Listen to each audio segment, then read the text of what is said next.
यानंतर बघूयात मोठ्या बातम्या।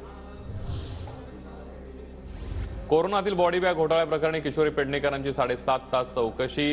यंत्रणांना सहकार्य करणं आमचं काम, ईडीने मागितलेले कागदपत्र देणार। चौकशीनंतर पेडणेकरांची प्रतिक्रिया। नारायण राणे आणि देवेंद्र फडणवीसांमध्ये अर्धा तास बैठक। सिंधुदुर्गमधील कामांसंदर्भात आणि मराठा आरक्षणावर चर्चा झाल्याची माहिती।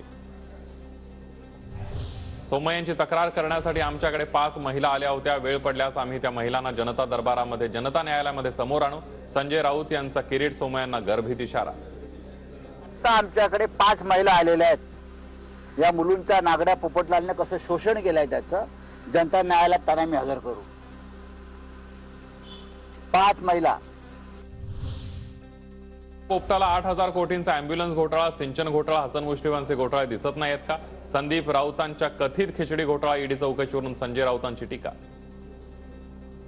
कडून पैसे घेऊन खिचडीचं वाटप केलं नाही, हे सगळे लाभार्थी आज भारतीय जनता पक्षामध्ये आणि मिंदे गटामध्ये आहेत। आतापर्यंत राऊतांनी 37 आरोप केले, पण त्यांनी एकही पुरावा दिला नाही। राऊतांनी आधी भावाचा हिशोब द्यावा, सोमय्यांची टीका। तर मेधा सोमय्यांनी डिफेमेशन फाईल केलंय, सोमय्यांचा पलटवार। आतापर्यंत संजय राऊतने 37 आरोप केले, त्या 37 पैकी दमडीचा एक आरोपाचं कागदपत्र तो ठेवू शकलेला नाही आहे। ठाकरेंचं सरकार होते, मग का गप्प बसला होता?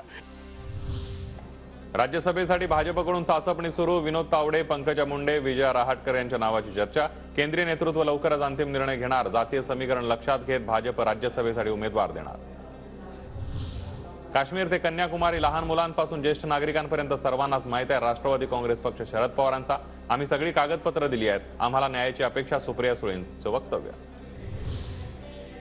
2019 नंतर महाराष्ट्राच्या राजकारणाची दिशा बदलली, मात्र देवेंद्र फडणवीस राजकारणात आल्यानं घाणेरड्या राजकारणाची सुरुवात। एकनाथ खडसेंची जाहीर टीका।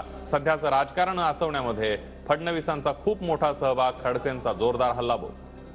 घाणेरड्या राजकारणाची सुरुवात झाली, याला तोडणं, त्याला जोडणं, याला घेणं, त्याला घेणं, याच्या मागे ईडी लावणं, त्याच्या मागे चौकशा लावणं, ही सुरुवात झाली देवेंद्रजींच्याच कालखंडामध्ये झाली। संजय राऊत बदनामी प्रकरणामध्ये नितेश राणेंविरोधात अजामीनपात्र वॉरंट जारी। सुनावणीला हजर न राहिल्यास राणेंच्या अटकेची शक्यता। व्यक्तिशः हजेरीपासून राणेंनी मागितलेली सूट।